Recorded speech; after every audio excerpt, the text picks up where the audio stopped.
अस्सलाम वालेकुम दोस्तों, मैं हूँ इरफान खान। आज के इस वीडियो के ज़रिए मैं 3 से 4 मिनट में पवित्र पोर्टल पर जो सूचनाएँ आई है, जैसे कि आयुक्त साहब बार-बार कह रहे हैं कि हम जो पवित्र पोर्टल पर सूचनाएँ डालेंगे उसी पर जो है यकीन कीजिए। और वो सूचना जो आ चुकी है कल की तारीख में, आपने भी देखी होंगी। मैं एक्सप्लेनेशन यहाँ 3-4 मिनट में देने की कोशिश करूँगा। जो सूचनाएँ आई है उसमें सबसे पहली जो सूचना है उसका मतलब ऐसा है कि जो आचार संहिता लागू हुई है विधान परिषद की, लोकसभा की खत्म हो चुकी है, विधान परिषद के कोंकण विभाग, नासिक विभाग और मुंबई विभाग की जो आचार संहिता लागू हुई है, उसमें जो है शिथिलता शिक्षक भर्ती की पद भर्ती के लिए हमने जो है मांगी है परवानगी लेने के लिए कि भाई उसमें हमको कोई छूट दो और हमारी भी शिक्षक भर्ती चालू करने के लिए हम ये जो है चाहते हैं, तो इसकी कार्रवाई शुरू है। नंबर 2 पर है समांतर आरक्षण की जो पद भर्ती का जो है मुद्दा है। समांतर आरक्षण का जो भी जीआर होगा उसके उसके हिसाब से जो है नियमाप्रमाणे जो भी उसका जीआर होगा उस हिसाब से प्रचलित जो भी नियम होंगे उस हिसाब से समांतर आरक्षण की भर्ती के जो प्रक्रिया करने के लिए हम जो है अभी जो हमको इजाज़त मिली है। और इस हिसाब से जो संबंधित विभाग है अभी उसके अभिप्राय आप प्राप्त कीजिए, यानी कि उनके जो रिमार्क्स है आप पहले वो हासिल कीजिए और उसके बाद में ही जो है ये जो समांतर आरक्षण की जो है भर्ती का जो भी होगा, यादी होंगी, निवड़ यादी होंगी वगैरह जो भी होंगी, ये चीज़ें लगाने की कोशिश कीजिए, ऐसा बोला गया है।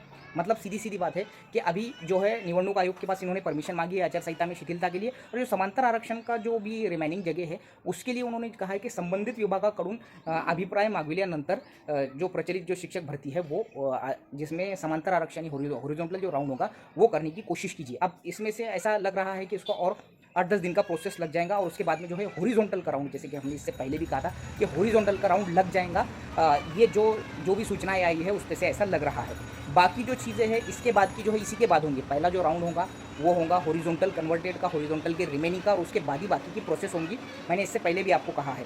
और ये जो अभी जो सिलेक्ट हुए हैं जिनको नियुक्तियाँ नहीं मिले हैं उनका तो होना ही होना है। और कन्वर्टेड टू ओपन की बात करूँ मैं तो इसके बाद में धीरे आगे जो है ये चीज़ें होंगी। ऐसा लग रहा है कि विधानसभा महाराष्ट्र के इलेक्शन से पहले ये चीज़ें क्लियर हो जाएंगी। तो कल के जो पॉइंट है जो सूचनाएं आई है उसमें यही क्लियरिफिकेशन है कि एक तो उन्होंने आचार संहिता से शिथिलता मांगी है, उसके लिए वो कार्रवाई उनकी शुरू है, और दूसरी समांतर आरक्षण से रिलेटेड जो पद भर्ती है उसमें जो भी प्रक्रिया है संबंधित विभाग का, जैसा कि निवडणूक आयोग हो या फिर संबंधित विभाग यानी शिक्षण विभाग के जो भी अभिप्राय आएंगे उसके हिसाब से हमारी पूरी कार्रवाई जो है चालू है।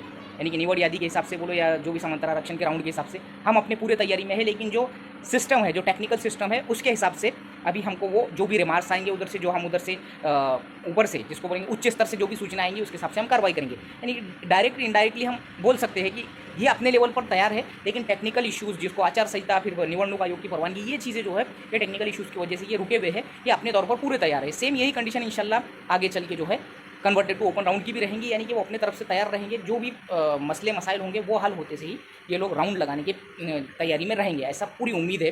तो मैं बार बार कह रहा हूँ कि जो भी पवित्र पोर्टल पर सूचनाएं आएंगी न्यूज़ बुलेटिन में उसी पर ट्रस्ट कीजिए, और उसी का एक्सप्लेनेशन यही था आसान भाषा में। वीडियो अच्छा लगे तो लाइक कमेंट शेयर ज़रूर कीजिएगा और अपने चैनल को सब्सक्राइब करने के लिए बोलिएगा। अस्सलाम वालेकुम।